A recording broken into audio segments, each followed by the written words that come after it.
Welcome back to the Azure Kubernetes Service Networking Masterclass. In Episode 1, we built the networking foundation.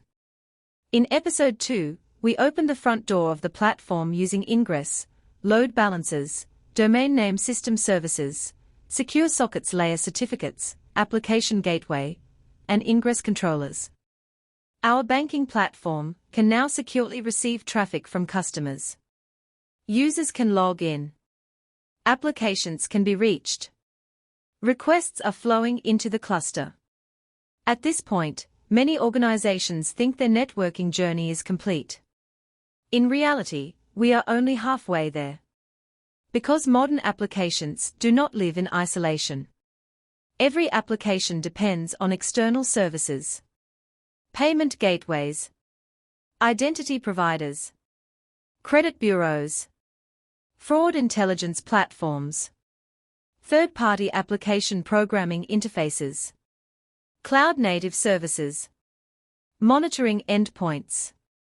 Software repositories. Security platforms. The question we answer today is simple. How does traffic leave Azure Kubernetes service safely, reliably, and predictably? This episode explores egress architecture, outbound connectivity, network address translation gateway, static egress gateway, hypertext transfer protocol proxies, instance-level public Internet Protocol addresses, advanced security models, fault tolerance, and QAU. More importantly, we will understand why these technologies exist. Let's begin. Imagine a customer submits a payment request. The payment service running inside Azure Kubernetes service receives the request. The application now needs to call an external payment processor. Unlike Episode 2 where traffic entered the cluster, this communication originates from inside the cluster. This is egress. Egress is simply outbound network communication leaving Kubernetes resources. Most engineers understand ingress immediately because customers must access applications. Egress is often overlooked.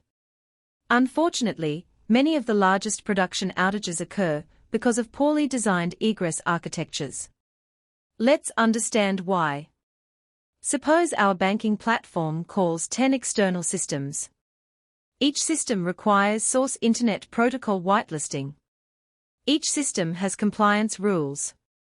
Each system records connection sources. What happens if outgoing traffic leaves from unpredictable addresses? Connections fail. Integration partners reject traffic. Compliance requirements are violated. Security teams lose visibility. This is why enterprise-grade egress design matters. To understand outbound networking, let's follow a packet. A pod generates traffic. The packet leaves the pod. The packet traverses node networking. Azure networking evaluates routing. Network address translation may occur. The packet reaches the Internet or private destination. The response follows the reverse path. This journey sounds simple. But controlling that journey is one of the most important responsibilities of a platform architect.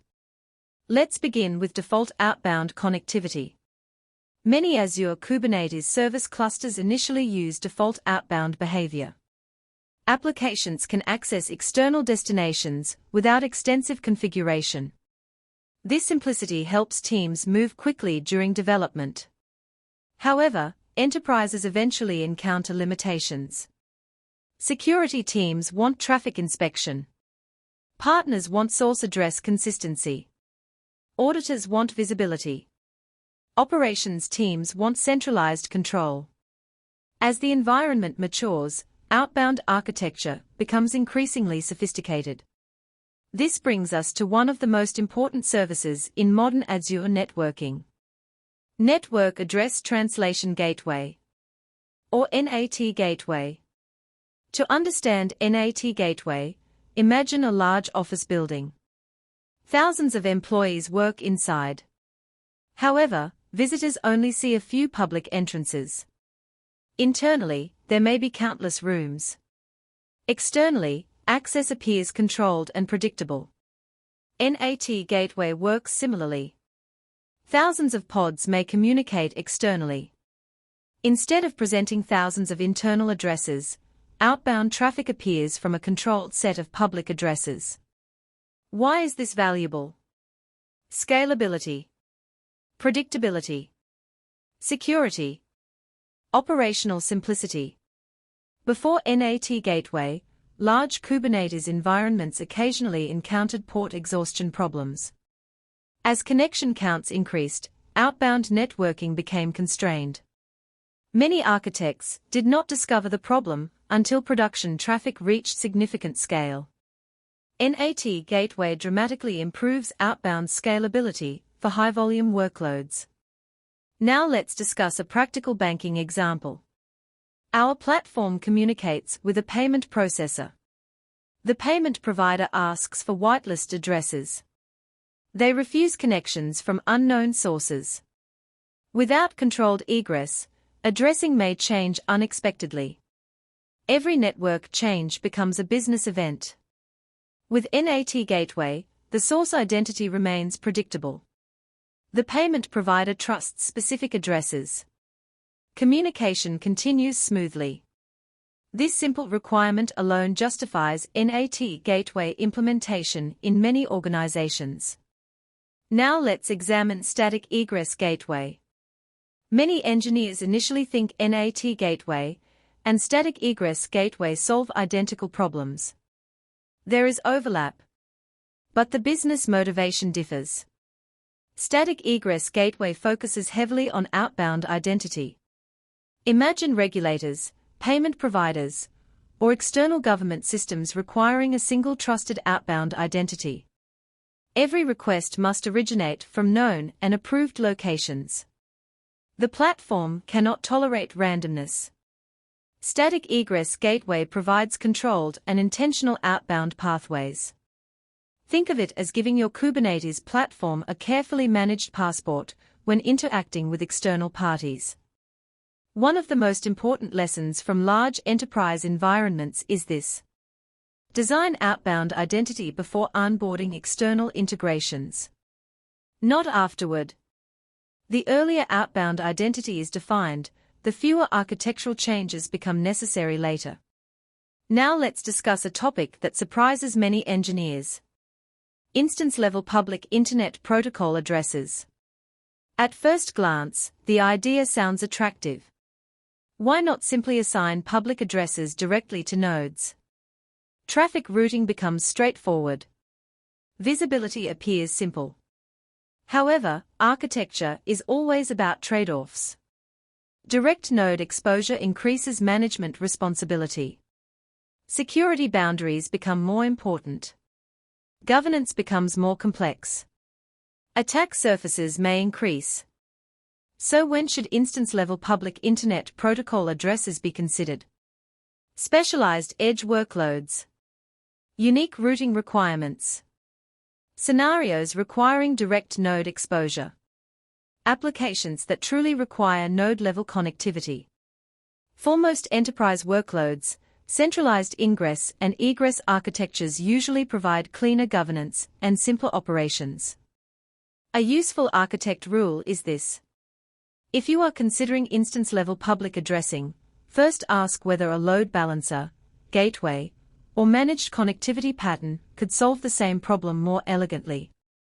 Often the answer is yes. Now let's talk about hypertext transfer protocol proxies. Many organizations operate under strict regulatory and security requirements. Every outbound connection must be logged. Every outbound request may require inspection. Security controls must be applied consistently. This is where proxy architectures become valuable. Imagine an airport security checkpoint. Passengers cannot simply walk onto aircraft. They must pass through inspection.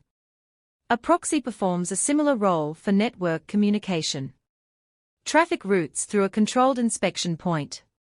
Security teams can observe requests. Policies can be enforced. Compliance requirements can be satisfied. In highly regulated sectors, proxy integration is often a mandatory architecture component rather than an optional feature. However, proxies introduce complexity. Latency may increase. Application configuration becomes more important. Troubleshooting requires additional expertise. Architects must balance security visibility with operational simplicity. Now let's shift our attention to network security. By this stage of our journey, we have discussed security controls throughout each episode. But network security deserves focused attention. Traditional security models emphasized perimeter protection. Keep attackers outside the environment. Modern cloud-native environments assume threats may eventually gain some level of access. The objective becomes limiting movement and reducing blast radius. This philosophy creates two critical concepts: north-south traffic and east-west traffic. North-south traffic moves into or out of the environment. East-west traffic moves between workloads. Many organizations build strong north-south security while overlooking east-west communication. Unfortunately, attackers often exploit exactly this weakness. Comprehensive security requires visibility and control across both traffic patterns. This is one reason technologies such as Azure CNI powered by Cilium are becoming increasingly important. Security policies, observability, and traffic intelligence become tightly integrated into the network itself. Now let's discuss something architects rarely appreciate until production incidents occur. Network observability. Imagine a critical payment transaction fails. Customers cannot complete purchases. Executives demand answers. Operations teams begin investigating. The first question becomes simple. Where did the packet fail? Without observability, nobody knows. Did the application fail? Did domain name system resolution fail? Did network address translation fail? Did a firewall block traffic? Did a policy deny communication?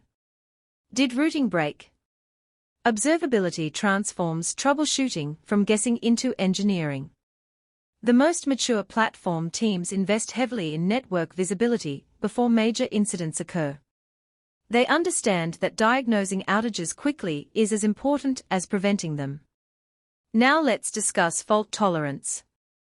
Specifically, improving fault tolerance through transmission control protocol keep alive. This topic sounds small. It is not. In fact, many production incidents stem from idle connection behavior. Let's examine a scenario. Our banking platform maintains long-running sessions with external systems. Fraud analysis platforms. Payment providers. Regulatory interfaces. Identity services. Connections remain idle for long periods. Network devices may eventually assume the connection is no longer needed. The connection gets removed. Applications assume the connection still exists. The next transaction suddenly fails. Engineers spend hours troubleshooting. The problem is neither application logic nor infrastructure failure. The problem is session state. Transmission control protocol keep alive helps maintain connection awareness. Small communications periodically confirm that connections remain valid. This reduces silent connection failures and improves resilience. One of the most valuable operational lessons is this. Networking reliability often depends on tiny configuration settings that nobody discusses during architecture workshops. Transmission control protocol keep alive is one of those settings. Now let's zoom out and discuss enterprise-scale networking. Most organizations eventually expand beyond a single cluster. They support multiple business units, multiple environments, multiple regions, disaster recovery requirements, hybrid integration, private connectivity, shared services. Networking becomes a platform capability rather than a cluster capability. A common architecture pattern uses centralized networking services connected to multiple Azure Kubernetes service environments. Security remains consistent. Routing remains manageable. Identity remains controlled. Operations become standardized. This is where architecture maturity begins to separate enterprise platforms from proof-of-concept deployments. Now let's talk about cost optimization. Networking decisions directly affect cost. Poor subnet planning creates rework. Unnecessary load balancers increase expenses. Inefficient routing increases complexity. Over-engineered security architectures create operational overhead. The goal is not minimal architecture. The goal is intentional architecture. Every component should exist because it solves a defined business problem. One of the best architects I ever worked with followed a simple rule. If a component cannot justify its existence in one sentence, it probably should not exist. Now let's discuss the final topic in our masterclass. QAU. At first glance, QAU may appear unrelated to networking. However, platform engineers know everything is connected. QAU helps manage resource-intensive workloads that compete for shared infrastructure. Imagine risk analytics jobs, fraud detection calculations, regulatory reporting workloads, artificial intelligence processing. Batch jobs may consume enormous resources. Without coordination, these workloads can impact critical business applications. QAU introduces structured workload queuing and scheduling concepts. Resources are allocated intentionally. Competing workloads are coordinated. Platform utilization improves. From a networking perspective, predictable workload behavior often results in more predictable traffic patterns, improved capacity planning, and better overall platform stability. The lesson here is important. Networking does not exist in isolation. Networking supports applications. Applications depend on compute. Compute depends on scheduling. Scheduling influences traffic. Every platform discipline ultimately intersects. As we conclude this masterclass series, let's revisit the complete packet journey. We started with pods, services, and Azure CNI. We learned how workloads communicate internally. We explored security boundaries and network policies. Then we opened the front door through ingress, load balancing, application gateway, custom domains, secure sockets layer certificates, and routing. Finally, we controlled traffic leaving the platform through egress architecture, network address translation gateway, static outbound identity, proxies, observability, reliability engineering, and enterprise-scale operations. What began as a simple question about networking became a complete architecture story. And that leads to the most important takeaway in this entire series. Azure Kubernetes Service Networking is not a collection of disconnected services. It is a sequence of business problems solved through architecture. Azure CNI solves connectivity. Ingress solves application exposure. Application Gateway solves traffic management and security. Domain Name System solves discovery. Secure Sockets Layer solves trust. NAT Gateway solves outbound scalability. Static Egress Gateway solves identity. Network Policies solve segmentation. Observability solves troubleshooting. Transmission Control Protocol Keep Alive solves resilience. QAU solves workload coordination. The technologies matter.